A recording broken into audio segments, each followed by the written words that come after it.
Just everyone. I feel for all of them. A community struggling to come to terms with the unthinkable. It's gut-wrenching. Everyone's heartbroken around the whole entire Hunter Valley. It's affected everyone. It's like a wave of devastation, really. Not only the people in our local communities, but there were people attending this wedding from interstate, and our hearts and prayers go out to them as well. Today, the crash site reopened as a space for reflection, traffic slowing to a crawl so locals can pay tribute. For the people who now have to rebuild their lives and work their way through that grief, this opportunity to take a moment out of your day, I think, is something that is needed by the community. Police are still to formally identify the victims, most of whom played for the Singleton Footy Club, including couple Andrew and Lyndon Scott. I can't imagine what those two little boys have lost their parents. They've got their whole life to go through.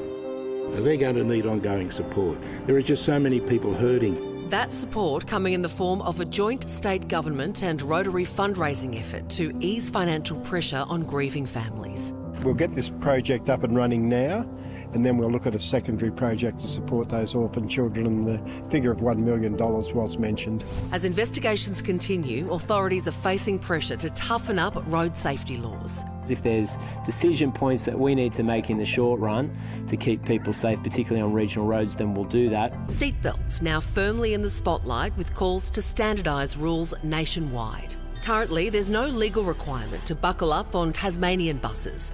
In Victoria, buses don't need seatbelts unless a passenger is directly facing the front window. But like South Australia, Queensland and New South Wales, if seatbelts are present, they must be worn. It's the bus driver's responsibility to let people know if there's a seatbelt on that bus, and it's your responsibility to wear it if you're on that bus. Ingrid Johnson is the CEO of the Australasian College of Road Safety. Ingrid, we know the current crash is under police investigation, so we don't want to talk about that specifically, just discuss this more broadly. Do you think that seatbelts should be mandatory in all passenger buses in Australia?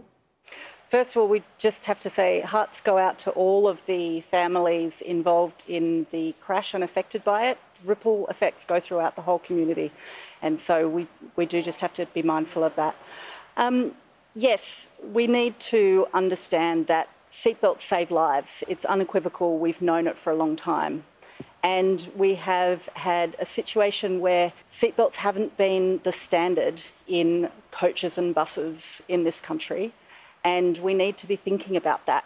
So how would you imagine that would work in, say, a public transport situation where people are piled into buses, you've got people standing up a lot of the time because the seats are already full. I mean, they can't really be wearing a seatbelt. If you had mandatory seatbelts, would public transport still be able to function? Yeah, it would be very difficult on public transport, but we still haven't got there in Australia yet with all school buses and coaches making sure that everyone's wearing them. So there's still a lot of areas in Australia where we can be improving. Yeah, Ingrid, just on that, I mean, not being compulsory on school buses in Australia, should that be at least the minimum? Yeah, and look, the situation is different in different jurisdictions around the country right now. In some jurisdictions, it depends on how old the child is. In some, it depends on where the bus is driving. It's not consistent across the country, and we should be doing more to make sure that the rules are consistent and that all school children on buses in this country have a seatbelt available and are wearing it. So, Ingrid, do you think then nationwide, you know, we just have a false sense of security in a big bus? Is that part of the problem? Buses are not cars. Cars are designed with all sorts of elements that are able to absorb kinetic energy in a crash. You don't have, for example, airbags on a bus for passengers.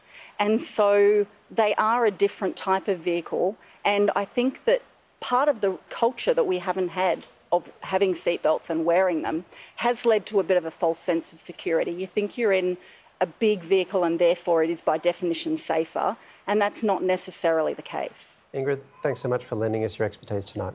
Thank you.